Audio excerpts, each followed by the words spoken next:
अल्लाह अकबर। अंदाजा फरमाएं बेटी का ये हाल था, बेटी के बारे में तसव्वुरात थे। और उसके बाद फिर मैं सफर पे चला गया और जब बहुत तवील अरसे के बाद मैं सफर से वापस आया तो मैंने अपनी बीवी से सबसे पहला सवाल ये किया, बताओ जो अमानत मैं तुम्हारे पेट में छोड़ करके गया था उस अमानत के बारे में तुम क्या कहती हो। मेरी बीवी ने मुझसे झूठ बोला और उसने कहा मेरे सरताज मुर्दा बच्ची पैदा हुई थी, मैंने फेंक दिया, बात आई गई हो गई, अब मैं अपनी नॉर्मल जिंदगी गुजारने लगा। एक दिन ऐसा हुआ या रसूल अल्लाह, जो घर आने का मेरा टाइम था उसके अलावा यानी उस टाइम के अलावा जल्दी से मैं घर आया तो मैंने क्या देखा कि मेरे घर के आंगन में मेरी बीवी एक नन्ही सी 4 साल की बच्ची के साथ खेल रही है। वो बच्ची की शक्ल हूबहू मेरी तरह थी, वो मेरी हमशक्ल थी और मेरी बीवी को वो माँ कह कह के पुकारती थी। मैंने पहली मर्तबा अपने घर के आंगन में कोई बेटी देखी थी,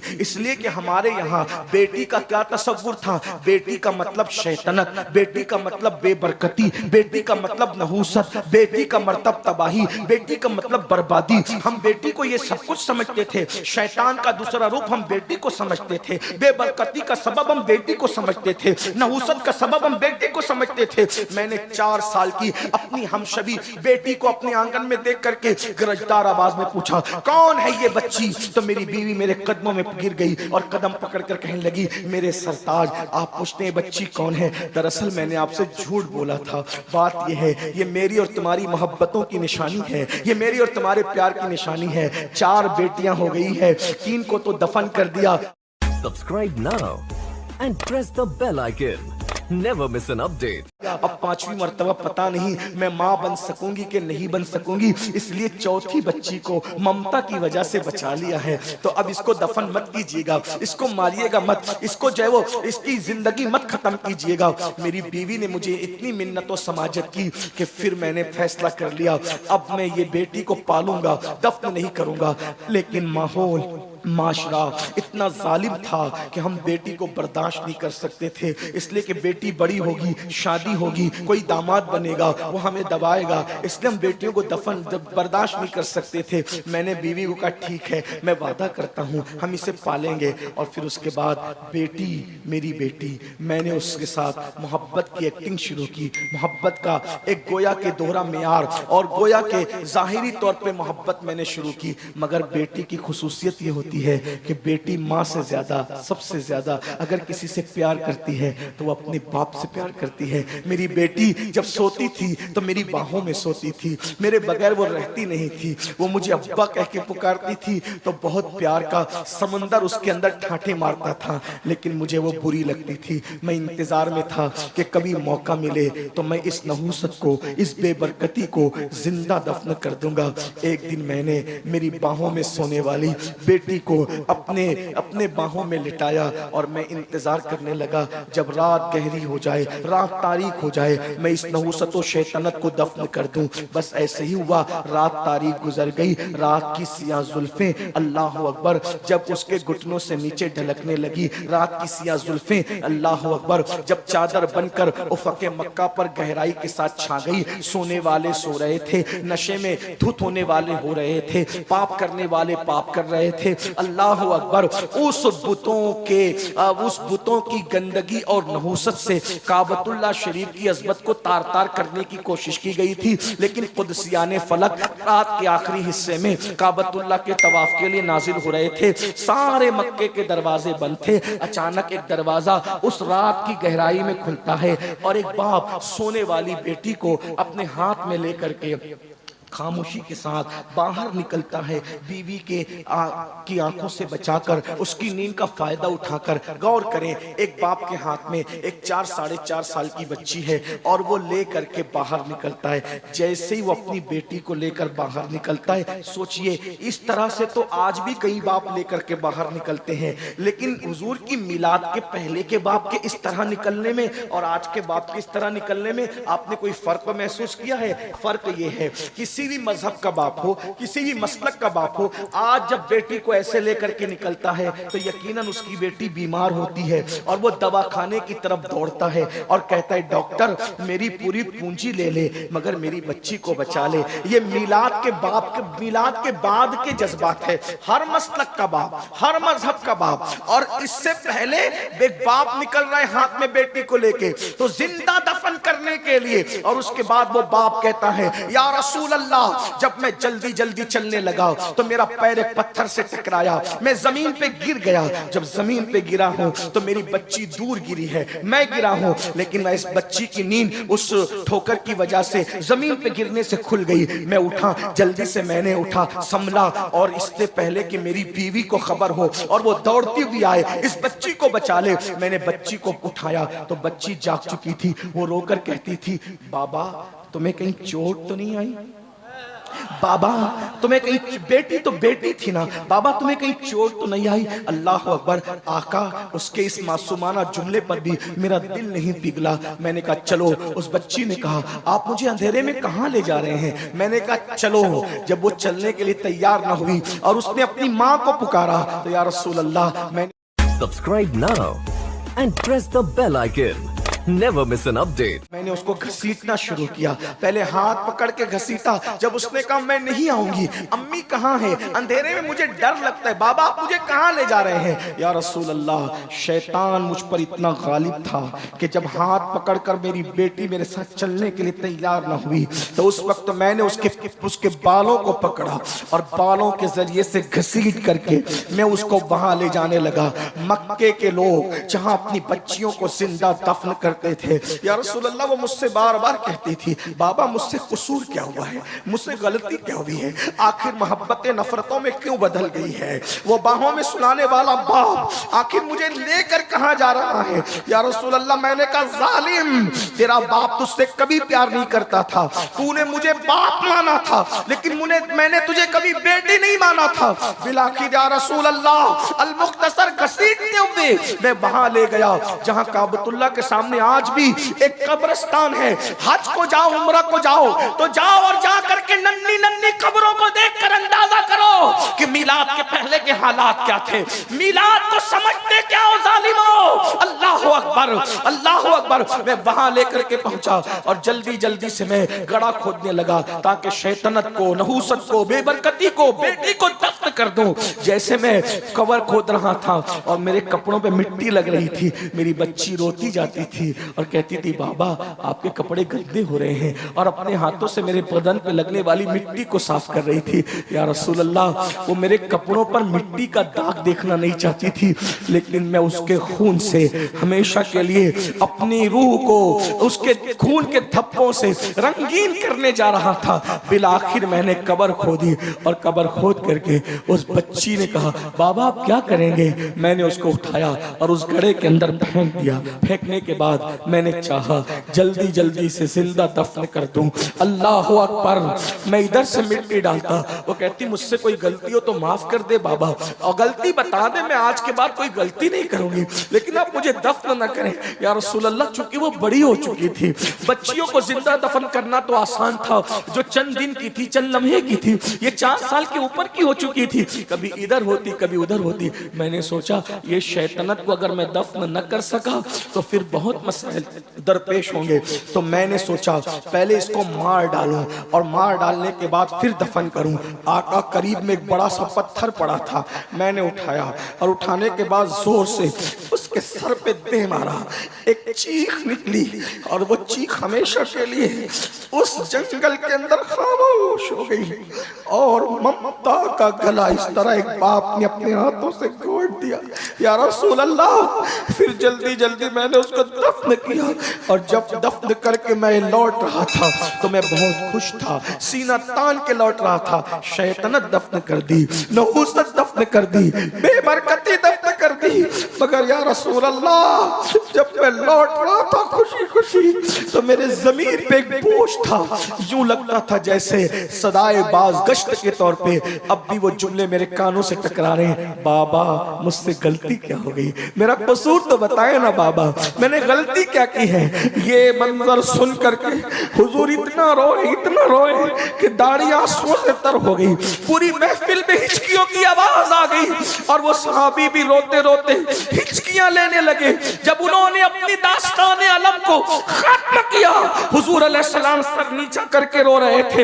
हुजूर अलैहिस्सलाम ने आंसू भरे चेहरे को फिर सहाबा के सामने बुलंद किया और फिर उसके बाद मेरे आका ने इरशाद फरमाया, लोगों जब तक मैं नहीं आया था तुमने जो चाहा किया है, अब मैं बेटियों का गमगुसार बनकर, बेटियों का सहारा बनकर, यतीमों की आवाज बनकर, बेवाओं का मददगार बनकर दुनिया में आया हूँ। अब बेटियां दफन नहीं की जाएगी, बेटियों का बाप और मैं मोहम्मद जन्नत में इतने करीब रहेंगे जैसे ये दो उंगलियां करीब। नारे तकबीर, नारे रिसालत, आमदे रसूल कॉन्फ्रेंस। बेटियों का बाप और मैं मोहम्मद, बेटियों का बाप और मैं मोहम्मद जन्नत में इतने करीब रहेंगे जैसे ये दो उंगलियां करीब है। अल्लाह के रसूल अलैहिस्सलाम फरमाते हैं उस पर जन्नत वाजिब हो गई जो बेटी की पैदाइश पर खुशी करता है, अच्छा नाम रखता है, अच्छी तरबियत करता है और अच्छे घराने में उसकी शादी कर देता है। अल्लाह अकबर। फरमाया मैं मोहम्मद बेटियों का बाप बन करके आया हूँ। यहाँ तक कहा गया, अल्लाह अकबर, जब किसी के घर में बेटी पैदा होती है तो फरिश्ते उसके घर में नाजिल होते, फरिश्ते नाजिल होते हैं और चारों तरफ से उसको घेर के कहते हैं, ऐ नन्ही जान से पैदा होने वाली नन्ही जान, जब तक तू इस घर के अंदर मौजूद रहेगी हम भी तेरे साथ साथ इस घर में मौजूद रहेंगे। यानी कि बेटों के बाप को तवज्जो करना, बेटों का बाप होना ऐब की बात नहीं, अल्लाह बेटों का बाप भी सबको बना, उससे नस्ल चलती है, लेकिन बेटों के बाप को बरकत के तावीज की जरूरत पड़ सकती है। बेटी होना वो फजीलत है कि जब तक बेटी घर में तब तक रहमत के फरिश्ते घर में रहते हैं। ये बेटी है। अल्लाह अकबर। अंदाजा फरमाए। अब आपसे पूछता हूं, वो मसलक के लोग जो मीलाद के मुनकिर हैं, मैं कोई गाली नहीं दे रहा हूं लेकिन जरा गौर करो मौलवी साहब, आप मीलाद के मुनकिर हो, अगर आप बेटी को सीने से लगा के माथा चूम रहे हो तो ये आपके दारुल की मेहनत है या मीलादुन नबी का इनकलाब है? क्या है? अगर दूसरे किसी मजहब का इंसान, अगर किसी दूसरे मजहब का इंसान अपनी बेटी को अपने सीने से लगा करके, लोग कहते हैं कि हम मर्द के लिए क्या कहते हैं, ही कहते हैं, और औरत के लिए क्या कहते हैं, शी कहते हैं। इसका मतलब स्पेलिंग बढ़ गई ना, तो मतलब हम औरतों को बड़ा हुआ मानते। मैंने कहा हाँ, आपने तो जिंदा दफन किया था। ये ही और शी में अगर आप एक लफ्ज बढ़ाकर औरत की इज्जत का इजहार करते हैं तो ये सिर्फ आमिना के लाल की आमद का सदका है, मिलादुन नबी का सदका है। आज जो बेटियां पूरी दुनिया में जाकर तहकीक कर लो, मशरिक से लेकर मगरिब तक, अगर आज बेटी जल नहीं रही है, अगर आज बेटी दफन नहीं हो रही है, अगर आज बेटी की जिल्लत नहीं है, अगर आज बेटियां इज्जत पा रही है, उसका एक ही सबब है, मिलाद मुस्तफ़ा सल्लल्लाहु अलैहि वसल्लम। मिलाद मुस्तफ़ा सल्लल्लाहु, ये मिलाद की महफिल है, ये मिलाद की बरकत है। बेटियों को इज्जत मिली, मिलाद की बरकत है। बेवाओं को इज्जत मिली, मिलाद की बरकत है। यतीमों को इज्जत मिली। मेरे आका अलैहिस्सलाम के प्यारे दीवानों, हुजूर क्यों तशरीफ लाए? हुजूर के आने से पहले हालात ये थे, हुजूर पैगंबर इनकलाब बनकर आए। हमारे नबी पैगंबर इनकलाब, बात खत्म कर रहा हूं समेटते, पैगंबर इनकलाब है हमारे आका। वो कैसे? हुजूर के आने से पहले बेटियां दफन होती, तवज्जो करना, मैं अब समेटने लगा हूं। बेटी, हुजूर के आने से पहले बेटियां दफन होती थी, हुजूर के आने के बाद बेटियों से प्यार हो रहा है, ये इनकलाब। अब कितनी मुद्दत में? सिर्फ 23 साल की मुद्दत, सिर्फ 23 साल की मुद्दत। हुजूर के आने से पहले बेटियां दफन हो रही है। 23 साल की कलील मुद्दत में हुजूर ने इतनी मेहनत की लोगों पर कि वो लोग जो अपने हाथों से अपनी बेटी को दफन करते थे, जब एक जंग के मौके पर यतीम बच्चियां मस्जिद नबवी में लाई गई कि ये यतीम बच्चियां हैं, तो उस वक्त सहाबा ये कहते थे मुझे 4 चाहिए, मुझे 5 चाहिए, मुझे 6 चाहिए। ये मंजर देख करके लोग रो रहे थे। कहां अपने हाथों से बेटियां दफन करते थे और हुजूर की सोहबत का असर क्या है। अब दूसरों की यतीम बच्चियों को परवरिश करने के लिए एक दूसरे से झगड़ा करने के लिए तैयार है। और आका ने बेटी और यतीम की शान क्या बयान की पता है। एक रास्ते से हुजूर तशरीफ ले जा रहे थे, क्या देखा कि वहां से नूर निकल रहे, घर से नूर निकल रहे, नूर निकल रहे। सहाबे किराम को वो नजर दे दी थी हुजूर ने कि नूर निकलता हुआ देख लेते थे। अर्ज़ की या रसूल अल्लाह, इस घर से नूर निकल रहा है। आका फरमाते जाके तहकीक कर लो, इस घर में 2 ही काम हो रहे होंगे, या तो किसी यतीम की परवरिश हो रही होगी, या तो आज इसके घर में बेटी पैदा हुई होगी। अंदाजा फरमाए, ये बेटी की शान है। इसलिए मैं आज भी आपसे कहता हूं, बेटी को बुरा मत समझो, बेटी को मनहूस मत जानो, बेटी को बुरा मत जानो। आजकल लोग बेटी को बोझ समझते हैं, आजकल लोग बेटी को बुरा समझते हैं। लेकिन एक बात आगे बढ़ने से पहले कह दूं, बल्कि बहनें मौजूद हो तो ये भी कह दूं, आज दुनिया इतनी जालिम हो गई, फिर से जालिम हो गई। हुजूर की आमद से पहले लोग बेटी को जिंदा दफन करते थे, मगर इतना तो हक देते थे कि वो पैदा हो जाए। तवज्जो करना, इतना तो हक देते थे कि वो पैदा हो जाए, पैदा हो। आज के तरक्की याफ्ता दौर में जब इस जालिम माशरे को पता चलता है कि पेट में बेटी है, तो डॉक्टर को रिश्वत देकर और ज्यादा पैसे देकर पटा फुसला कर मां के पेट में ही उस बच्ची को कत्ल कर देते, चमचों से, छुरियों से। मक्के के काफिर बेटी को कम से कम कब्र में तो दफन करते थे, लेकिन आज के जालिम टुकड़े टुकड़े करके गट्टरों में बहा देते हैं। अपनी औलाद को पेट से गिराने वालों, औलाद के कातिलों, सुन लो, अल्लाह के रसूल ने फरमाया तुम पर जन्नत की खुशबू भी हराम है। जो मां के पेट से बच्चों को गिराते हैं गुर्बत के खौफ से, जहेज के खौफ से, शादी की महंगाई की बुनियाद पर, आका इरशाद फरमाते हैं कि ये बच्चे जिनको मां के पेट से गिराया जा रहा है, क़यामत के दिन बगैर सर के उठेंगे और अल्लाह की अदालत में अर्ज़ करेंगे, मौला इन माँ बाप से, जालिम से पूछ कि हमने क्या गलती की थी जिसकी सजा दी गई कि हमें दुनिया में आने से पहले कत्ल कर दिया गया।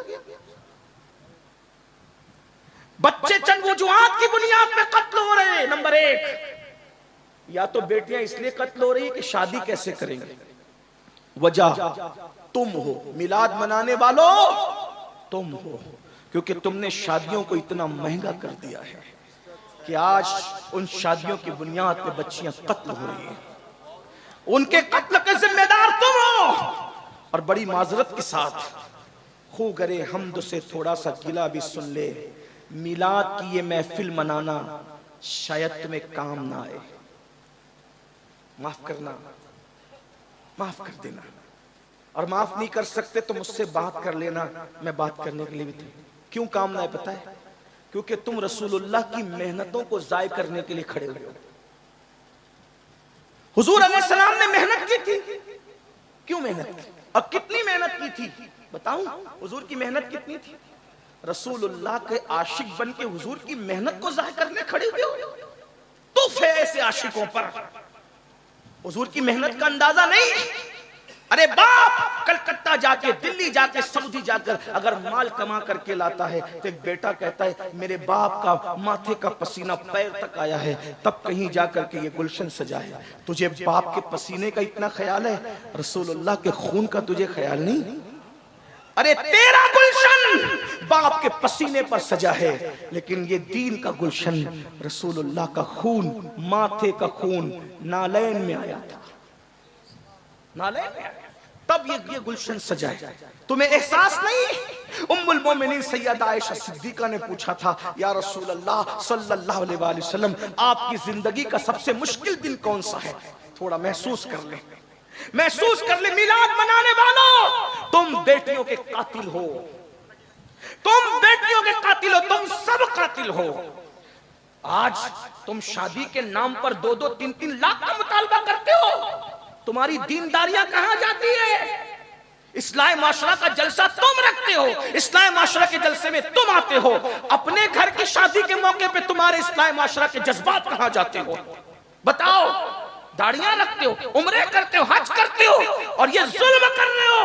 आज तुम्हें ये दर्द है, मुकर्रिर आता है तो उसके कान में फूंकते हो। मुसलमानों की बच्चियां गैरों के साथ भाग रही, जिम्मेदार कौन है? तुम हो।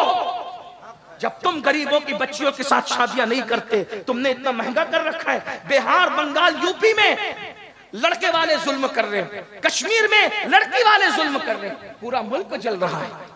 कोई है ऐसा जो ये सोच सके कि मेरे नबी ने बेटी की आबरू बचाने के लिए मेहनत कितनी की थी? उस मेहनत को 2-3 जुमलों में सुन लें, दिल पे नक्श कर लें। उम्मुल मोमिनीन सैयदा आयशा पाक ने पूछा, आका आपकी जिंदगी का सबसे मुश्किल तरीन दिन कौन सा है? फिर खुद ही कहने लगी, चूंकि हुजूर से बहुत करीब थी और हुजूर की बारगाह में जिसको कहते हैं ना कि किसी का इतना फ्री हो जाना कि इंसान मुंह लग जाता है। हुजूर बहुत प्यार करते थे उनसे, उनके बिस्तर पे कुरान नाज़िल होता था, वो जो चाहती थी सवाल कर लेती थी। तो कहती थी सबसे मुश्किल दिन आपकी जिंदगी का कौन सा था? फिर खुद ही स्टेटमेंट दे दिया, ओहद का दिन मुश्किल था ना आपके लिए, जिस दिन आपके दंदान शहीद हो गए थे, घोड़े से आपको जमीन पे डाल दिया गया था, घुटने फट गए थे, पूरा जिस्म लहू लहान था। हुजूर खुद नहीं चलते थे, सहाबा उठा करके पहाड़ पे ले गए थे, पूरे जिस्म से लहू रस रहा था। आपके जिंदगी का सबसे मुश्किल दिन ओहद का दिन था ना आका? हुजूर ने फरमाया नहीं, 70 सहाबा शहीद हुए थे ओहद के दिन, वो मुश्किल दिन नहीं था। अमीर हमजा का कलेजा चबाया गया था। मेरी जिंदगी का वो मुश्किल दिन इतना मुश्किल था, लेकिन सबसे मुश्किल नहीं था। अमीर हमजा की नाक, कान, होठ, उंगलियां काटकर रस्सी में पिरोकर हार बनाकर पहनने वालों ने गले में पहना था, बाजू में बांधने वालों ने बाजू में बांधा था, पाजेब की शक्ल में पैर में डाले गए थे, कलेजा चबाया गया था। Subscribe now and press the bell icon. Never miss an update. उस दिन हजरत हंजला पहली रात का दूल्हा शहीद हुआ था। 70 सहाबा की लाशें पड़ी थी। सरकार कहते हैं मुश्किल तो था आयशा, लेकिन सबसे मुश्किल दिन मेरी जिंदगी का वो नहीं था। फिर पूछा हुजूर कौन सा था? तो मेरे आका ने फरमाया ताइफ का दिन मेरी जिंदगी का सबसे मुश्किल तरीन दिन था आयशा। अर्ज़ की हुजूर उसका क्या दास्तान है? फरमाया आयशा जब मक्के वालों ने मेरी बात नहीं सुनी तो मैं ताइफ गया, 15 दिन, 1 महीना या 40 दिन तक, 3 रिवायतें मिलती है, मैं वहां रहा। मैंने वहां के लोगों को समझाया, उन्होंने नहीं माना, बल्कि उन्होंने गालियां दी, पीठ के पीछे छोकरे लगा दिए। वो चिल्लाते थे पागल पागल पागल, और आगे 2 कतार लगा करके खड़े थे, उनके हाथों में पत्थर थे। मैं जैसे ही गुजरता तो मुझ पे पत्थर बरसा। आज हम लोग जब तकरीर करने जाते हैं, नात पढ़ने जाते हैं, दीन की खिदमत करने जाते हैं, तो ये एहसास तड़पाता है, गुलामों के लिए फूल बरस रहे, बल्कि गुलाम भी नहीं, डायरेक्ट गुलाम दर गुलाम दर गुलाम दर गुलाम, बल्कि उनके दर के सगाने बेहुनर इन पे फूल बरस रहे, नजराने दिए जा रहे, अच्छे से अच्छा खाना खिलाया जा रहा है। और उसके बाद जब निकलते तो हाथ जोड़ के मेजबान कहता है हजरत कोई गलती हो तो माफ कर देना। ये हम लोगों के लिए, जबकि हम दीन की खिदमत नहीं कर पा रहे, लेकिन अपने रसूल के लिए क्या हुआ? मुसलमानों, मेरी कौम के जवानों, क्या हुआ? आका फरमाते 2 कतार लगा करके वो खड़े थे और मुझ पे पत्थर मार रहे थे।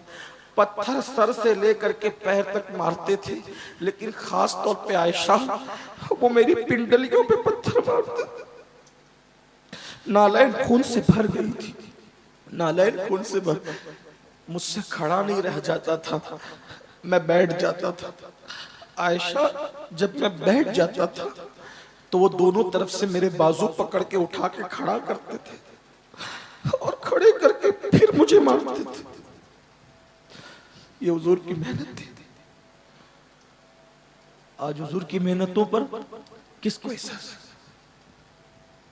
बाप की मेहनतों का एहसास फज्र की नमाज में बेसुध सो करके मस्जिदों को वीरान करने वालों, क्या समझते हो कि सिर्फ झंडे और कुमकुमे और ये जलसे तुम्हें कयामत के दिन बख्शवा देंगे? हुजूर की मेहनतों का एहसास किए बगैर यकीनन ये बख्शिश का जरिया है, मुझे इनकार नहीं है। मैं फिक्र रजा का अल्हम्दुलिल्लाह गुलाम हूं, मेरे इमाम के अफकार हमारे लिए मशाले राह है। लेकिन सुन्नियों, मिलाद के जलसे में आने वालों, जरा सोचो, जब तुम फजर की नमाज में सोते पड़े रहते होंगे तो हुजूर का ये जिस्म जख्मी किया गया था, हुजूर के दिल पे क्या गुजरती होगी।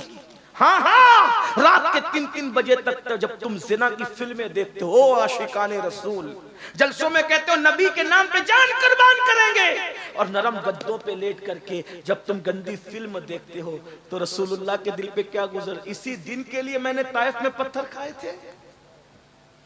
औरतों के साथ नाजायज ताल्लुकात कायम करते हैं आजकल के लड़के और लड़कियां, औरतों को पाप की नजर से देखते।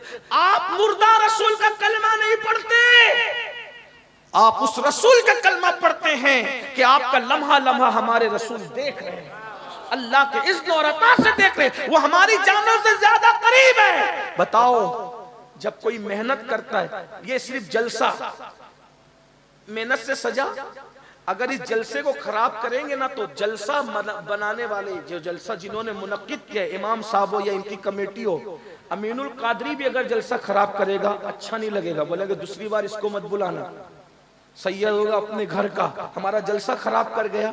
मैं पूछता हूं, जो तुम्हारे 1 महीने की मेहनत पर चंदे के पैसे के सजाए हुए जलसे को बर्बाद करे, तुम्हारा दिल इतना टूटता है, ना सैयद देखते हो, ना आलिम देखते हो, ना खतीब देखते हो, उससे तुम नाराज हो जाते हो जिस रसूल ने 23 साल मेहनत की है। रसूलुल्लाह की मेहनत अगर हम महसूस न करें, कौन महसूस? हुजूर का खून पेशानी का नालैन में आया, जब हुजूर को पत्थर मारे जाते थे, पट्टी बांधने के लिए जख्मों पे कपड़ा भी नहीं था, उम्मुल मोमिनीन सैयदा खदीजा अपना दुपट्टा फाड़ करके सर पे और जख्मों पे बांध दिया। हुजूर अलैहिस्सलाम के घर में खाना पकता था तो मक्के के गुंडे गंदगी और गलाजत, जो पाखाना करते हैं, गंदगी गलाजत उठाकर लाते थे, हुजूर की हांडी में डाल देते थे। गौर कीजिए, चलते थे तो कांटे बिछाए जाते थे, कांटे। ये हुजूर की 2 बेटियों को तलाक दिया गया इसलिए कि हुजूर दीन का काम न करें। 3 साल तक के घाटी में पूरे खानदान को कैद कर दिया गया। रसूलुल्लाह के घर के बच्चों ने दरख्त की पत्तियां चबाई, चमड़े जला करके पीस करके उसका शरबत बना करके पिया। ये मेहनत है। अब बताओ, जब तुम्हारी वजह से शादियां महंगी होगी, कार मांगोगे, जहेज मांगोगे और बेटियां गैरों के साथ भागेगी, शादियां महंगी होगी या पेट के बच्चे कत्ल किए जाएंगे, और जब मैदान महशर में तुम रसूलुल्लाह की बारगाह में हाजिर होंगे, मिलाद मनाकर या जो भी दावे करके, हुजूर चेहरा फेर ले, हुजूर चेहरा फेर ले, बताओ क्या होगा? आज रसूलुल्लाह की मेहनत का एहसास नहीं है तुम्हें? कोई शराब पी रहा है, कोई नशा कर रहा है, अरे शराब की बोतल हाथ में आने से पहले तुझे महसूस होना चाहिए कि ये दीन मेरे घर तक कितनी मेहनतों से पहुंचा। ऐसे मुनाफिक सिफत दीनदार मत बनो, जबान पे जलसों में दीन और अंदर दुनिया। जब तुम बेटे का रिश्ता तय करने जाते हो तो मौलाना को क्या कहते हैं? मौलाना मेरी बीवी नहीं मान रही है, वो जहेज का मुतालबा कर रही है। इतने फर्माबरदार हो बीवी के, हर दिन तुम चलाते हो बीवी को और शादी के मौके पे तुम्हें बीवियां नजर आती हैं। बहाने बहाने सब मांग रहे हैं। और अगर मेरी ये गुस्ताखी माफ हो तो मैं हिंदुस्तान की जमीन पे ये जरूर कह रहा हूं कि सिर्फ दुनियादार लोग नहीं, दीनदार तबका भी इस लानत में मुलव्विस है। क्या जवाब दोगी अल्लाह को? क्या जवाब दोगी?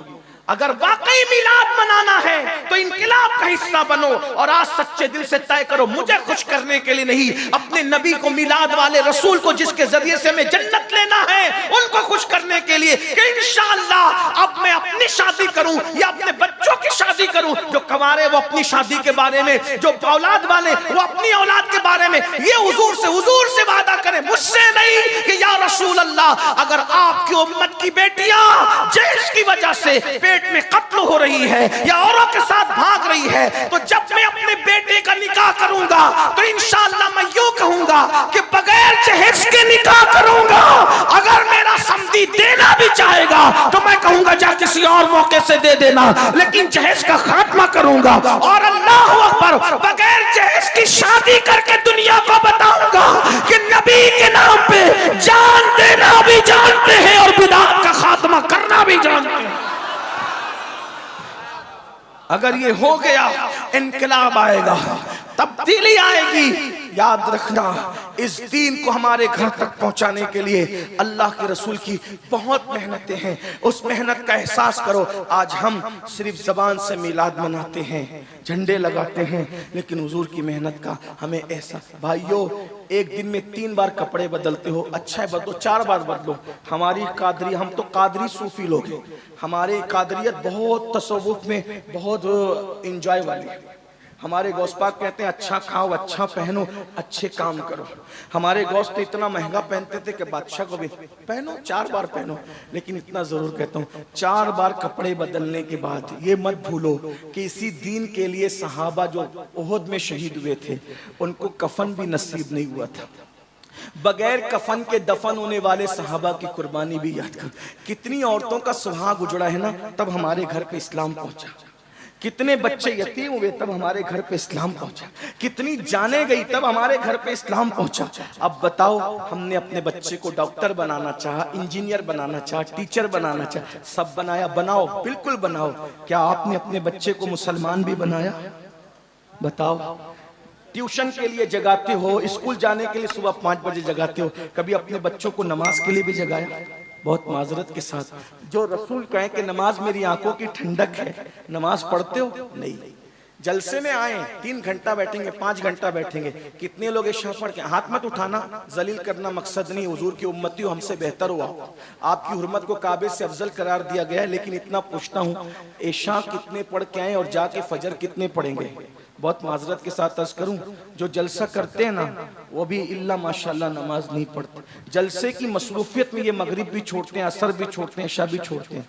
करोड़ों जलसे एक पल्ले में रखा जाए और एक सजदा फर्ज एक पल्ले में रखा जाए, करोड़ों जलसे उस सजदे का बदल नहीं हो सकते।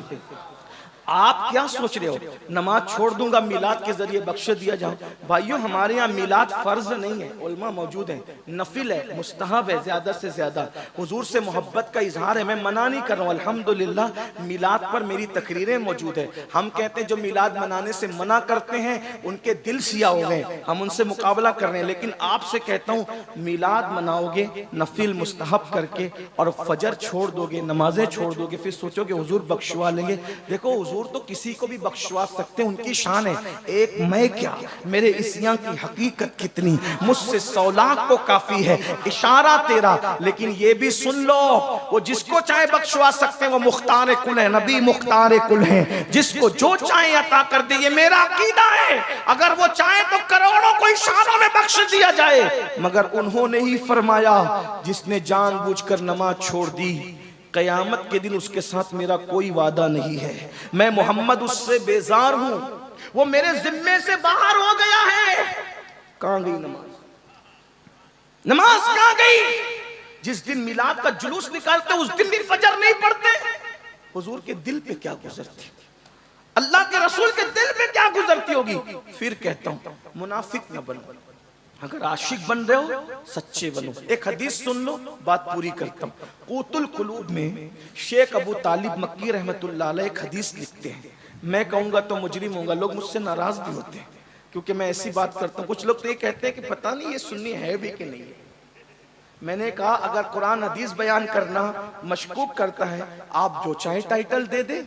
अल्हम्दुलिल्लाह मैं 41 पुश्तों का पुश्तैनी सुन्नी हूँ, कन्वर्टेड सुन्नी नहीं हूं। हाँ, अल्हम्दुलिल्लाह 41 पुश्तों का सुन्नी हूं, और जिसमें सैयदा फातिमा और मौलाए कायनात हमारे शजरे में नसब के एतबार से सबसे ऊपर हैं। अल्हम्दुलिल्लाह, अल्हम्दुलिल्लाह।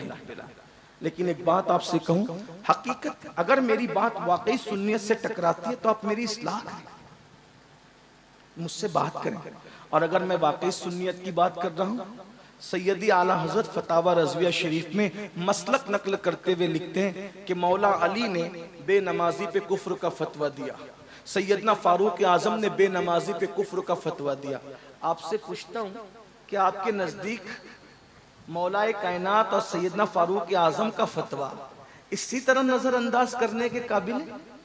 अगरचे हम हनफी होने के एतबार से हमारे आला हजरत ने बताया हमें और हमारे इमाम ने बताया कि हम बेनमाजी को डायरेक्ट काफिर नहीं कहते, फासिक कहते हैं। हमारा अकीदा ये नहीं है, इसलिए कि जो हदीसों में आया है उसकी तावील हमारे इमाम आजम ने की है। लेकिन एक बात आपसे कहता हूँ, मौलाए कायनात ने फतवा दिया बेनमाजी काफिर। फारूक आजम, अगर अल्लाह न करे, अल्लाह न करे, 1000 बार न करे, अगर आपसे पूछता हूँ इमाम आजम के कौल की बजाय मौलाए कायनात के कौल पर कयामत के दिन फैसला हुआ तो कहां जाओगे? कहां जाओगे? मैं अफजल और तफजील की भी बात नहीं कर रहा हूँ, इमाम आजम बहरहाल गुलाम है, लेकिन आप बताएं तो सही। मन तरक सलाता मुताम्मिदन फकद कफर का लफ्जी तर्जुमा किया जाए तो क्या तर्जुमा कर? ये मुताम्मिदन फकद, ये फकद कहां जा रहा है? फकद ये तो अहनाफ की कुशादा कल्बी है कि फकद का लफ्जी तर्जुमा नहीं करते, बल्कि उसका जो है वो उर्फी और इस्तिलाई तर्जुमा करके उसकी मानवियत को बयान कर देते हैं। लेकिन अगर ये फकद का तर्जुमा हो जाए ना तो फिर तुम्हारी आंखें खुली। आप क्या समझते हो? हम कादरी हैं, हम चिश्ती है, नक्शबंदी है, सरवर्दी है, रजवी है, बरकाती, वारसी है, मदारी। मैंने कहा भैया सब बनो, सब सर आंखों पर, पहले मुसलमान तो बन जाओ। जो मुसलमान रसूलुल्लाह बनाने के लिए आए थे, सहाबा कहते हैं हम रसूलुल्लाह के दौर में मोमिन और काफिर में फर्क करते थे। किस वजह से? हदीस न हो, मैं गुलामी लिखने के लिए तैयार हूं, मैं गुलामी लिखने के लिए तैयार हूं, मेरी जिम्मेदारी है। सहाबा कहते हैं मोमिन और काफिर में फर्क करते थे। किस बुनियाद पर? सिर्फ नमाज की बुनियाद पर। जो नमाज पढ़ता था हम उसको मोमिन समझते थे, जो नमाज नहीं पढ़ता था हम उसको काफिर समझते। ये रसूलुल्लाह के दौर का ये पहचान थी, ये पहचान थी रसूलुल्लाह के दौर में। बताओ बताओ, सहाबा के नजदीक अपना ईमान साबित नहीं कर सकते, गौसे पाक के नजदीक अपना ईमान साबित नहीं, जाओगे कहां? डर नहीं लगता? जो माल और जो दौलत कब्र में नहीं लेकर के जाओगे, उसके लिए 12-12, 14-14 घंटे मेहनत करते हो, और जो नमाज कब्र के अंदर साथ जाएगी उसके लिए 10 मिनट नहीं निकाल सकते। सिर्फ 10 मिनट का टाइम लगता है एक वक्त की नमाज के लिए। मैं कहता हूं जन्नत के लिए ना पढ़ो, कम से कम सच्चे सुन्नी बनने के लिए तो नमाज पढ़ लो। नमाज में हुजूर अलैहिस्सलाम की आंखों की ठंडक है, ठंडक। और याद रखना, आका फरमाए कि क़यामत के दिन उसके साथ मेरा कोई वादा नहीं है, मैं उससे बेजार हूं। और याद रखना, हम सुन्नियों का अकीदा है, सुन्नियों, जब तक रसूलुल्लाह के हाथ नहीं उठेंगे जन्नत किसी को नहीं मिलेगी। तुम और मैं तो दूर की बात, आलिम मौलाना मुफ्ती साहबा दूर की बात, खलीलुल्लाह को भी उस दिन रसूलुल्लाह की हाजत होगी।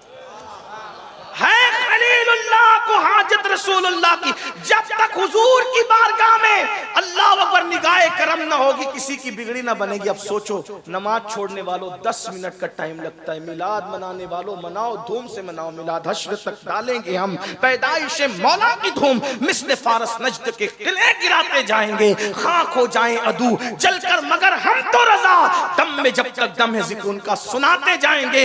मिलाद मनाई जाती रहेगी, लेकिन गौर से सुनना। हुजूर के पास गए, या रसूल अल्लाह नजरे करम कर दे, जन्नत दे दे। और हुजूर ने नजरे चेहरा फेर लिया। जालिम, तू जिना की फिल्में तो देखता था, लेकिन 10 मिनट तुझे नमाज के लिए नहीं था। माल कमाने के लिए कलकत्ता, दिल्ली और सऊदी तक गया, लेकिन घर का बिस्तरा छोड़ के मोहल्ले की मस्जिद तक नमाज के लिए, मेरी आंखों की ठंडक के लिए न जा सका। बोलो, ये दुनिया है, बेवफा है। भाइयों, औलाद के लिए जो कमा कमा के जमा रहे हो, जमाओ, बहुत जमाओ, अल्लाह तुम्हें खूब दे, मैं मना नहीं कर रहा हूं, लेकिन ये सब औलाद ऐश करेगी, ऐश। जीते जी बच्चे 24 घंटे में खैरियत का फोन नहीं करते माँ बाप को, ये मरने के बाद मगफिरत की दुआ करेंगे ये मसलूब बच्चे हैं? खुद सोचो, सऊदी चले जाएं, दिल्ली चले जाएं, कलकत्ता कमाने के लिए, बूढ़ी ना इंतजार, उसको तो बड़ा फक्र कि मेरा बच्चा सऊदी में है, मेरा बच्चा दिल्ली में, मेरा बच्चा कलकत्ता में। 24 घंटे में एक फोन नहीं आता बूढ़े माँ बाप। बताओ ना, इबरत ले लो, इबरत। अल्लाह सबके बच्चों को नेक बनाए, लेकिन इबरत ले लो कि जो बच्चे 24 घंटे में हमें जीते जी फोन नहीं कर रहे हैं, वो हमारी मगफिरत के लिए दुआ क्या करेंगे? जो कुछ करना अपने लिए कर लो, यही से कर लो, अपने हाथों से कर लो। ला तंसा नसीबक मिनद दुनिया, दुनिया से अपने नसीब का मत भूलो, सिवाय कफन के कुछ नहीं ले जाओगे। सब यहाँ बहुएं राज करेगी, बेटे राज करते रहे, लेकिन आपका हमारा कोई नहीं है। कब्र में कीड़े चलेंगे, इन मोटे मोटे नरम नरम खूबसूरत जिस्मों में कीड़े चलेंगे। बहुत घमंड है ना अपने नसब पर, अपने जिस्म पर, अपनी दौलत, कीड़े चलेंगे। मैं कोई बद्दुआ के तौर पे नहीं कह रहा हूं, हकीकत है। ऐसे कीड़े की हड्डियां भी चाट जाएंगे कीड़े, क्योंकि हुजूर से वफा नहीं, नमाज नहीं पढ़ी, हुजूर की बात नहीं मानी, सिर्फ जबान से दावे करते रहे। मगर हाँ, अगर कोई सच्चा रसूलुल्लाह का वफादार है, कीड़ा चलना तो दूर की बात, इंशाअल्लाह उसका कफन भी मैला नहीं होगा। लेकिन कोई वफा तो करे। जो हदीस पढ़ने लगा था वो सुन ले, बात मैं पूरी करता हूँ। क़ुतुल क़ुलूब में शेख अबू तालिब मक्की रहमतुल्लाह अलैह हदीस लाए कि अल्लाह के रसूल अलैहि सलाम का इरशाद है, मेरे आका फरमाते हैं, जो मुझसे इश्क का दावा करे, हम सब आशिक लोग हैं ना, इश्क का दावा, आका फरमाते जो मुझसे इश्क का दावा करे और पूरी रात सोता रहे, मैं मोहम्मद ऐलान करता हूं कि वो झूठा है, झूठा। जो रात भर सोए इश्क का दावा करके वो झूठा है, तो जो फजर में भी सोता रहे सुबह के वक्त, वो कितना बड़ा झूठा होगा। इसका मतलब जो आशिक लोग हैं ना, वो रातों को सोते नहीं है, इश्क हो जाए तो दुरूद पढ़ते जगेंगे, नफिल पढ़ते जगेंगे। देखा उस आशिक को, देखा उस आशिक को जो माँ के पेट से वली पैदा हुआ था, लेकिन 40 साल तक इशा के वुजू से फजर की नमाज पढ़ी। गौस पाक को जानते हो कि नहीं जानते? उन्हें क्या जरूरत थी, माँ के पेट से वली पैदा हुए थे। लेकिन इश्क जितना ज्यादा होता है, आदमी इबादत उतनी ही ज्यादा करने लगता है। हम कैसे आशिक है कि 3-3 दिन तक पाक भी नहीं रहते, खड़े होकर पेशाब करते हैं। हम कैसे आशिक है कि हफ्ते हफ्ते भर मस्जिद जाने की तौफीक भी नहीं होती। एक जुमला कह दूं, बुरा ना मानो तो, जो इश्क तुम्हें घर से निकाल के मस्जिद तक नहीं ले जाता, इतना कमजोर है तुम्हारा इश्क। तो जो इश्क इतना कमजोर हो, जो घर से मस्जिद तक न ले जा सके, वो इश्क तुम्हें कभी जन्नत तक नहीं ले जा सकता। इश्क तो वो है जिसने हंजला को पहली रात की दुल्हन छुड़वा कर ओहद के मैदान तक लाया था। इश्क तो वो है जिसने इमाम हुसैन को मदीने का आराम छुड़वाकर करबला तक लाया था। इश्क तो वो है जिसने हमजा को इतना हौसला दिया था कि कलेजा चबवा कर भी मुस्कुरा रहे थे। इश्क ये है। ये इश्क वाले मजे ले रहे होंगे और हम जैसे जो सिर्फ दावा कर रहे हैं, दावे में रह जाएंगे। दुआ करो अल्लाह में सच्चा आशिक बनाए। अहद करो, बोलो करते हो अहद? आज से नमाज छूटेगी? बोलो आज से नमाज छूटेगी? नहीं। कितने लोग अल्लाह के रसूल को गवाह बनाने के लिए हाथ उठाकर वादा करते हैं इंशाअल्लाह 5 वक्त की पढ़ेंगे। हुजूर के नाम पे बताओ कितने हाथ उठाते? हाँ माशाअल्लाह, उठा के रखे, हुजूर गवाह हो जाए। जरा हम भी तो देखें। हम देखे ना देखे, लेकिन मदीने की सरकार देख रहे हैं। उठाएं, बोलो वादा करते हो? ए अल्लाह, वादा करना तेरे महबूब के नाम पे इनका काम है। इस वादे की लाज रखना तेरे करम पर है। अल्लाह सबको नमाज। दूसरा थोड़ा मुश्किल वादा, कितने वो गैर शादीशुदा लड़के हैं जो वादा करते हैं कि बगैर जहेज के शादी करूंगा। हाय हाय, हाँ सुभान, उठा के रखें। ये इनके, ये मिलाद इनकलाब का नाम है। लेकिन बोलो अब्बा के कहने पर तो फिर मजबूर नहीं हो जाओगे। माँ बाप की वही बात मानना जो शरीयत के मुताबिक हो, और जो शरीयत के खिलाफ वो हाथ जोड़ के कहना कि आप कह रहे हैं ले, नबी कह रहे मत ले, मैं बाप की नहीं इस वक्त रसूल पाक की मानूंगा। उनसे लड़ना भी मत, उनको झिड़कना भी मत, मगर कदम पकड़ के कह देना कि आज आपकी नहीं, आज हुजूर की मानेंगे, क्योंकि हुजूर हुजूर है। अरे जब बाप छोड़ के कयामत में भागेगा तो उस वक्त आमिना कलाल कहेगा ना अल्लाह इधर आ, इधर आ, इधर आ, इधर आ। मेरे इमाम कहते हैं माँ जब तक लौते को छोड़े आ आ कह के बुलाते ये हैं। बाप जहाँ बेटे से भागे लुत्फ वहाँ फरमाते ये हैं। बंदे को मरकत में थपक कर मीठी नींद सुलाते ये हैं। ठंडा ठंडा पीना मीठा मीठा, ठंडा ठंडा मीठा मीठा पीते हमें पिलाते ये हैं। कसरे दना तक किसकी रसाई जाते ये हैं, आते ये जाते ये हैं, आते ये। कह दो रजा से खुश हो, खुश रहे, मुज्दा रजा का सुनाते ये हैं। अभी जवानों ने हाथ उठाए, जरा उठाए तो एक बार। हाय, भूलेंगे तो नहीं। जो गैर शादीशुदा मिंबर पर है, जरा उनकी भी जिम्मेदारी है। उनमें से कौन वादा करता है? जरा उठाए हाथ। मिंबर वाले भी हुजूर की उम्मत से अलग नहीं है। थोड़ा गुस्ताखी माफ कर दे। सब शादी, कुछ है गैर शादीशुदा। अच्छा, अब शादीशुदा लोगों का इम्तिहान है। अपने बच्चों की, पोतों की जब शादी करेंगे तो कितने ऐसे लोग हैं जो हुजूर की उम्मत की बेटियों की आबरू बचाने के लिए बगैर जहेज के शादी करेंगे। अच्छा उठा के रखें, यही बात है। अल्लाह सबको सलामत रखे, खुश रखे, आबाद रखे। मिलाद का जश्न होता रहे, निसार तेरी चहल पहल पर हजारों ईद रबीउल अव्वल सिवाय इबलीस के जहां में सभी तो खुशियां मना रहे हैं। अल्लाह हम सबको तौफीक दे। गुफ्तगू के दरमियान अगर कोई गलती हो तो अल्लाह ताला माफ कर दे। अस्तगफिरुल्लाह रब्बी मिन कुल्लि ज़ंबि व अतूबु इलैह। एक गुजारिश, जाना नहीं, अगर हाजत है तो अलग बात है, लेकिन अगर हाजत नहीं है तो जाना नहीं, क्योंकि अभी आपके सामने हमारे अजीज शायर इस्लाम दिलबर शाही साहब और भी हमजा साहब को ही नहीं, और भी जो शोरा हैं उनको सुने फिर जाएं। मुझे भी जब तक तौफीक होगी मैं बैठा रहूंगा, आप भी बैठे रहें। अगर हाजत है तो हाजत से फारिग उनकी अलग बात है। चले आज नाज़िम साहब की जिम्मेदारी दिलबर भाई के लिए मैं पूरी करता हूँ। दिलबर भाई को नारा लगाएं आशिक रसूल के, नारे तकबीर, नारे रिसालत, मद्दाहान रसूल। एक बात बताऊं, मैं नबी की नात पढ़ने वालों से बहुत प्यार करता हूं। उसकी वजह बताऊं, जब हुजूर की बारगाह में हस्सान नात पढ़ते थे ना, तो हुजूर खुद जमीन पे बैठते थे और हस्सान को मिंबर पे खड़ा करते थे।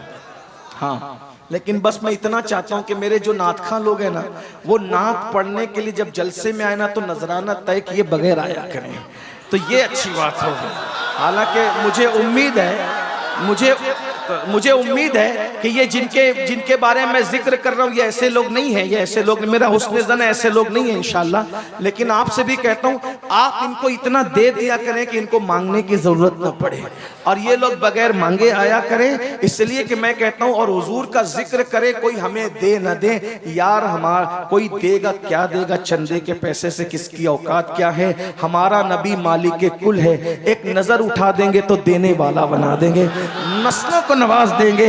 आता है फकीरों पे उन्हें प्यार कुछ ऐसा, खुद भीख दे और खुद कहे मंगता का भला हो, और क्यों अपनी गली में वो रवादार सदा हो, जो भीख लिए राहे गदा देख रहा हो। मुझसे लोग फोन करके पूछते हैं तारीख लेते वक्त, हजरत फीस क्या होगी, नजराना क्या होगा, कितना तय करेंगे। मैंने कहा लोगों को बुरा लगता है, मुझे माफ करें, मैं माफी इसलिए बार बार मांगता रहता हूँ कि दिल ना टूटे, लेकिन हक बोलना भी जरूरी है। मैं कहता हूँ नचनियों की रातें तय होती है, आशिकों की रातें तय नहीं हुआ करती। अरे कौन देता है, देने को मुंह चाहिए, देने वाला है सच्चा हमारा। दिलबर साहब को सुन ले, मैं भी सुनता हूँ। सलाम अलैकुम।